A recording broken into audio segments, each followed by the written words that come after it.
Welcome back to another lecture from organic chemistry. In last lecture, we went through types of strains, and the bottom line was this: as dihedral angle gets smaller, the system will be less stable, so potential energy is going to go up. Okay, now I want to keep talking about what will happen when we rotate the system over one carbon-carbon bond, because we have alkane, and alkanes, they have saturated bonds, or they have a single bond of carbon-carbon. So there is a possibility of rotation over carbon bond. In this case, I have ethane, which is made of 2 carbon and 6 hydrogens. So blue hydrogens are the hydrogen that are facing to us. And at the beginning, the position, the dihedral angle between 2 hydrogen atoms, it can go up to 180 degrees. And that one is going to give you theta, dihedral angle around 180 degrees, and we call it staggered. Okay, so the name for it is going to be staggered. If you rotate, or rotate the system, the front carbon by 60 degrees, just 60 degrees, one blue hydrogen, it will be facing with red hydrogen, and it's going to happen with the rest of the front hydrogen. So we're going to have hydrogen attached to the front carbon. So that's going to be the front carbon. And those hydrogen, they will be facing to hydrogens that they attach to the back carbon. Okay, how many of them? 3 of them. So here the theta is going to turn to 0, and because 0, the system is going to be in an eclipse position. And because you have 3 of them, okay, 3 of them, the system is going to be stable by 4 kilojoule for any pair of hydrogen in eclipse position. And I have 3 of them, so I'm going to multiply it by 3, and the system will be unstable by 12 kilojoule. Okay, if I rotate this one by another 60 degrees, now this hydrogen is going to move down, and it will go here, and that hydrogen is going to go on up, and it will show up there. Okay, and again, I got another staggered position.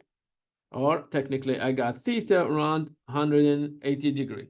Okay, it doesn't mean I cannot find like a theta around 60. And if you pick, for example, these two, this one plus that one, you do have but dihedral angle that's around 60 degrees.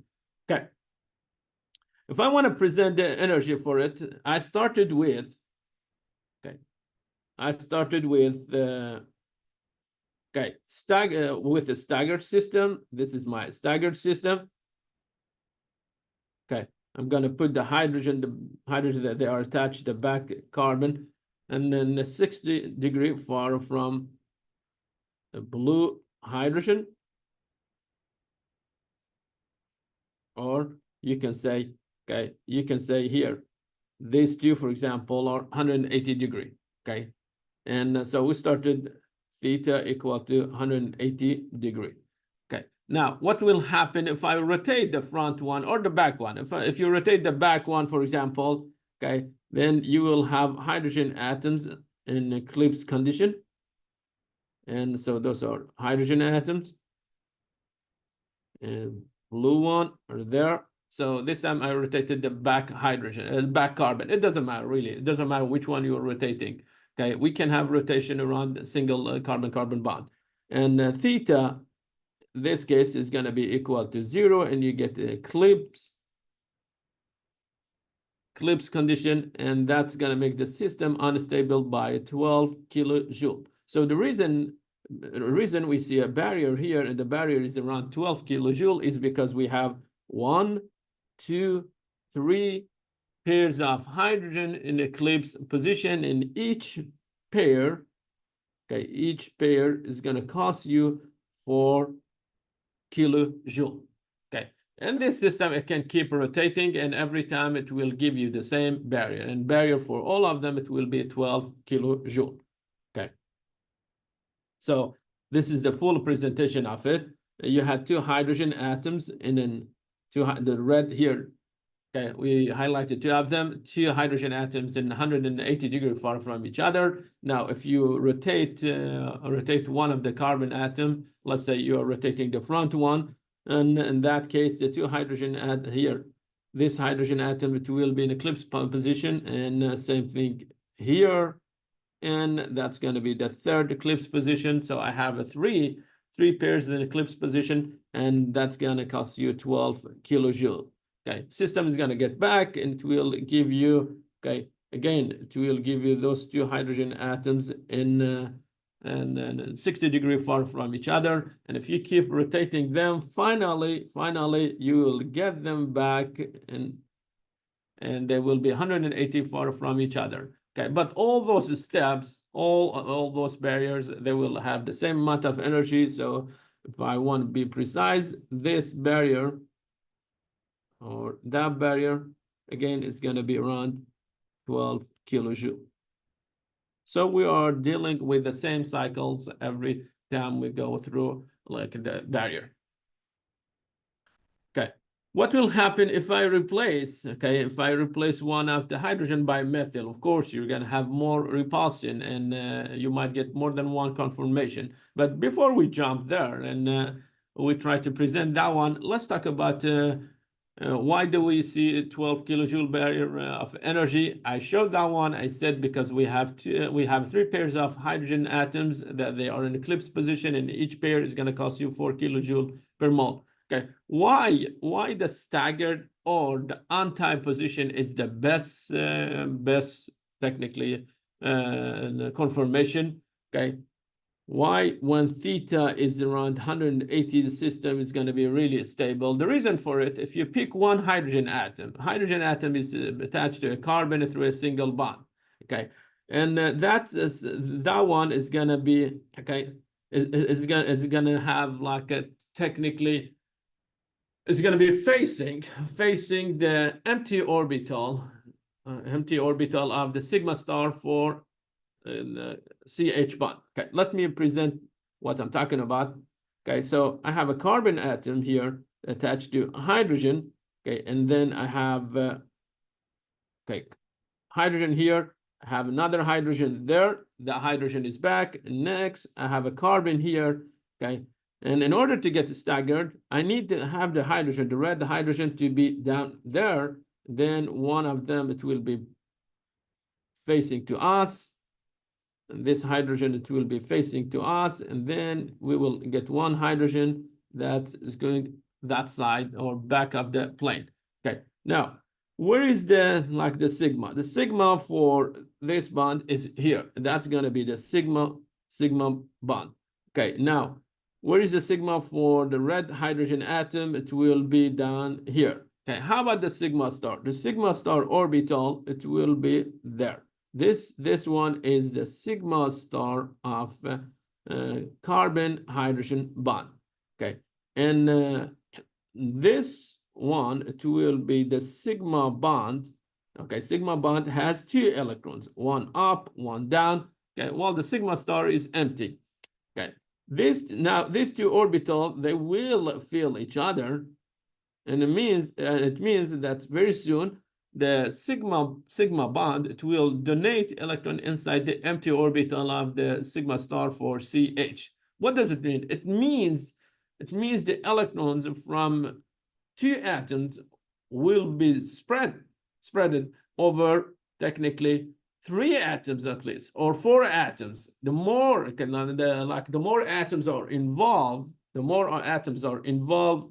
the more stabilization you will get. Why? Because the load of electrons on each atom, it will be less, and that's going to make the system more stable.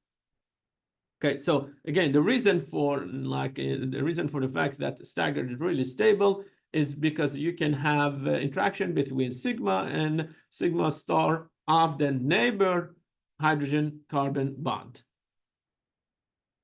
Okay, now what will happen if I replace one of the hydrogen atom by methane? And in this case, I'm going, instead of propane, ethane, I'm going to have propane. Okay, and let me show you what I'm talking about. So I'm going to have I'm gonna have CH3, CH2, and then CH3. Okay, so I will have technically 3 carbons atoms. Okay, and 3 carbon atoms. Okay, how many hydrogen? Totally, we're gonna have 8 hydrogen atoms. Okay, so let's look the system from one of the carbon-carbon bonds, and okay, so say you have hydrogen atoms here. Okay, and you're looking to the system from the first to the second carbon. So I'm going to put my eyes here, and this is the way I'm looking to the system. I'm technically looking to this bond, and I want to rotate it over this bond and see what will happen if I rotate them. Okay, so right now I have hydrogens are there. Okay, now as you see, between this methyl group and that hydrogen, the theta right now, you can say is around 180, okay? Next, I'm gonna rotate this one by 60 degree. Very soon, I'm gonna have eclipse structure, and I will have eclipse structure between hydrogen methyl or hydrogen atoms. If I keep rotating this one, the hydrogen will move there, okay? So what do I get here? I get hydrogen, hydrogen, hydrogen. Okay, again, it looks, I got those, okay? And, or you can say, okay, you know, for example, we have 60 degree here, we got the 60 degree back there. That's another way to look to it, okay? But the middle one, the second structure, in the second structure, you have eclipse, and it's a eclipse structure, and that eclipse structure, okay, it has 2 pairs of hydrogen, okay, facing to each other, and 1 hydrogen methyl as well. Okay, this pair is going to cost you 4 kilojoule. That pair also 4 kilojoule, and the top one, this one is going to cost us 6 kilojoule. So 4 plus 4, that's 8, and 6, it will cost us 14 kilojoule. So each eclipse structure is going to cost us 14 kilojoule. Okay, again, if I highlight, you know, like here, we have a structure, okay, say, okay, structure number 4 is actually is 3, is the same one. And you rotate this one, if you rotate it by the 60 degree, you will get hydrogen there, hydrogen here. Okay, and again, we're gonna get eclipse, and so we get hydrogen here, hydrogen there, and 1 hydrogen here. Okay, if I rotate them, I get hydrogens there. Okay, so if I want to track one specific hydrogen atom, I can do it this way.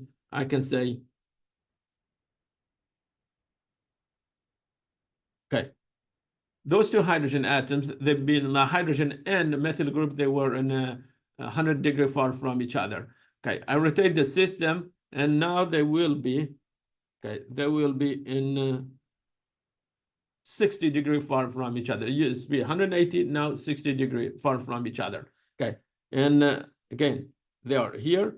If I rotate this system by another 60 degree, and like hydrogen is going to show up here.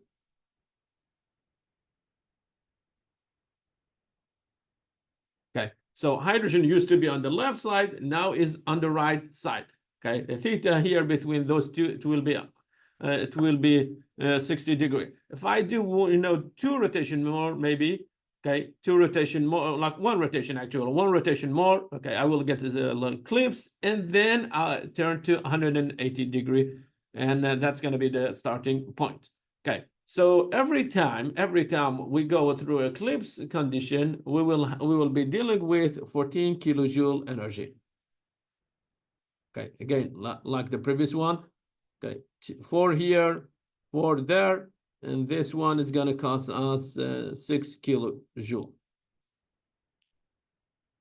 Okay, if I want to present it on a full, like full diagram, and this is going to be the good presentation for it. So we had the methyl there, and where is hydrogen? You can pick one of these hydrogen atom. It doesn't matter which hydrogen. Let's say that one. And they are 180 degrees far from each other. We rotate the methyl. Methyl now is going to be here. Where is the methyl is there? Where is the hydrogen? Hydrogen still is down there. Okay. Now, methyl, this is the methyl. Where is the hydrogen? Hydrogen is here. Okay, so they are now 60 degrees far from each other. Okay, methyl now will be facing with the hydrogen atom. Okay, this is methyl. Where is the hydrogen? Okay, forgive me. This is going to be the methyl. Okay, again, they are 60 degrees far from each other, so you can say these two are the same. And yes, they are the same. The only difference is the position of the methyl group. And one is on the left, the second is going to be on the right. Okay, and you do another rotation. Now, methyl is there. Okay, that's going to be the methyl.